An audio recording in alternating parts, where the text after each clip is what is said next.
पिलाने आमे वर्तमान दुई विभाजन प्रक्रिया संबंध में आलोचना करिबा। ए दुई विभाजन प्रक्रिया आमे जानिछे एमीबा पारामाइसियम इग्लिना आदि जीव मानक देखा जाए।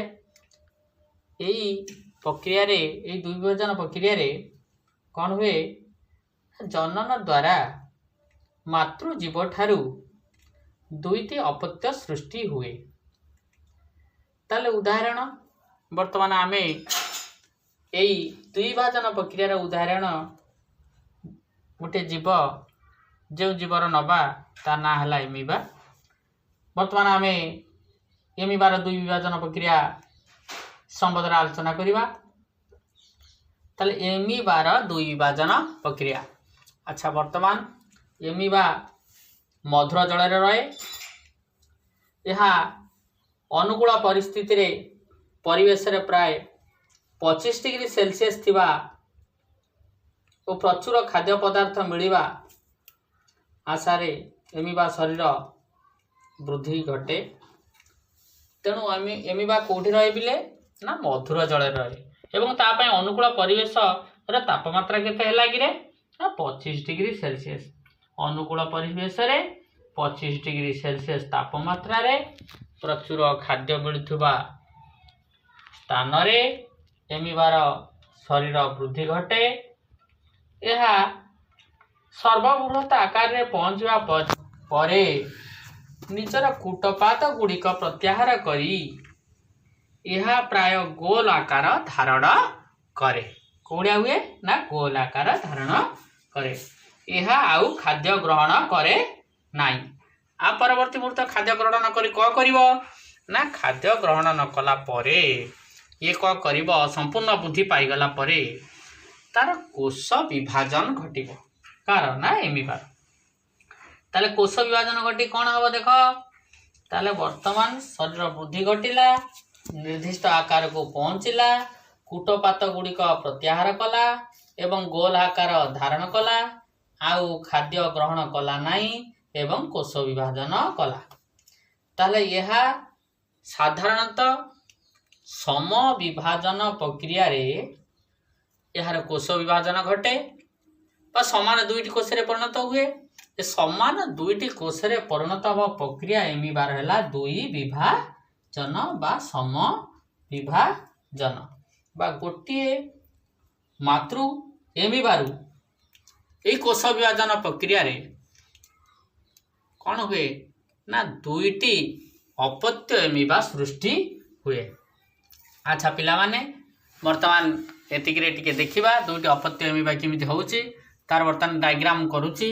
वर्तमान एमीबार दुई विभाजन पिला डायग्राम टे ब्लैक बोर्ड करूची। ये गोटे एमीबा चित्र या होउची गोटे मातृ एमीबा एवं मझिरे देख एमीबार मझिरे याकू कोन कहजे ना न्यष्टि गोटे एमीबा तापरे धीरे धीरे वृद्धि पाई तापरे कोष विभाजन करबा पूर्वरु तार आकार देख किपरि सीमित हो जाउछ कुंचित होउची तापरे धीरे धीरे जाकी हेई एमीबा दुई मेरुआड़ को तार कौन होची ना न्यष्टि चली जाउची एवं दुई मेरु संपूर्ण एटी स्पष्ट अलगा होउची एवं तापरे चतुर्थ प्रथम अवस्था द्वितीय अवस्था तृतीय अवस्था चतुर्थ अवस्था रे यही एमीबा साधारणतः संपूर्ण वृद्धि पाई दुईटी अपत्य एमीबार किपरि सृष्टि होइछि।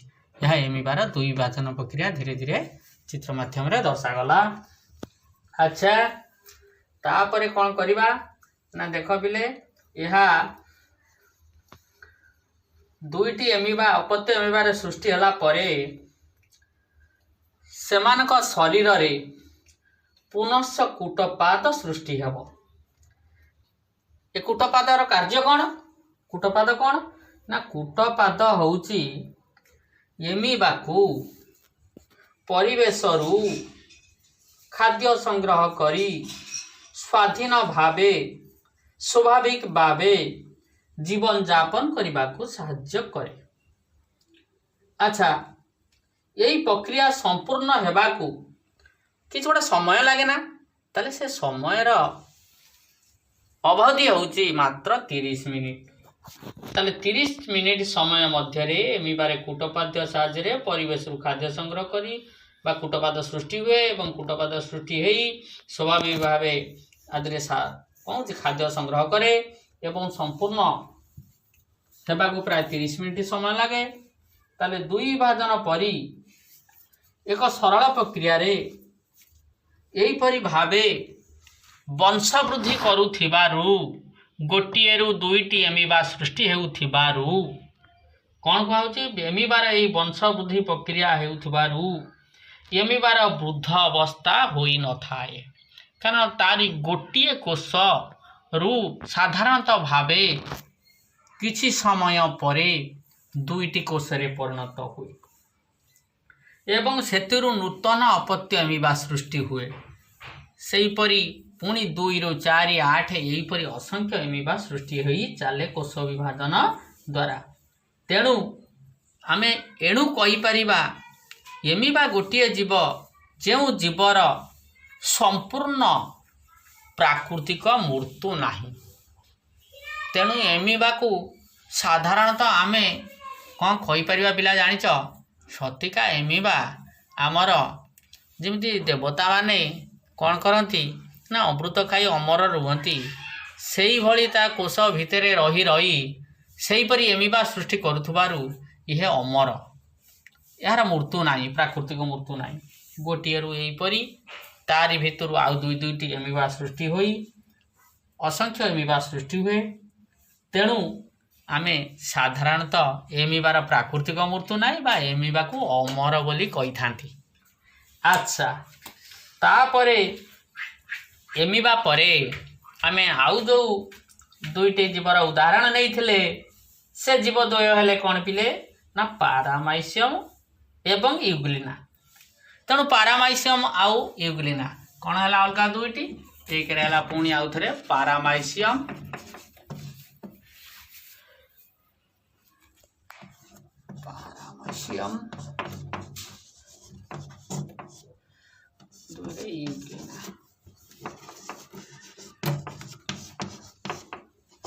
एमाने मध्य निजर जनन प्रक्रिया साधारणतः यही दुई विभाजन प्रक्रिया रे संपन्न करिथांती। पारामाइसियम कोष विभाजन अनुप्रस्थ पृष्ठ रे संपादित हेउथिबारु एहाकू अनुप्रस्थ दुई विभाजन कुआ जाए।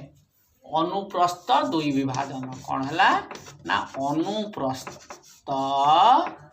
दुई विभाजन। अनुप्रस्थ दुई विभाजन कार घटुची ना पारामाइसियम घटुची, कारण तार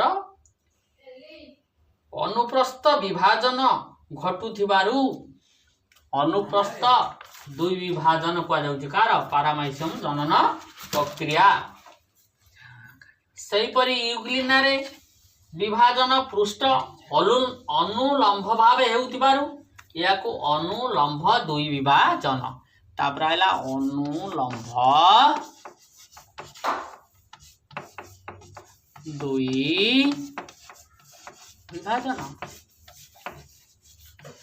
ताले अनुलंब दुई विभाजन काठे घटिला नाटा यूग्लिना ठारे घटिला, कारण यार लंब अनुजाई या दुई विभाजन घटी थाए। ताले लंब अनुसार दुई विभाजन घटुथबारु आकु कहला अनुलंब दुई विभाजन, या प्रस्थ अनुसार दुई विभाजन होउथबारु अनुप्रस्थ दुई विभाजन बोली आमे जानिले। ताले वर्तमान आमर प्रस्थ अनुसार एटा हला लंब अनुसार एटा हला प्रस्थ अनुसार दुई विभाजन।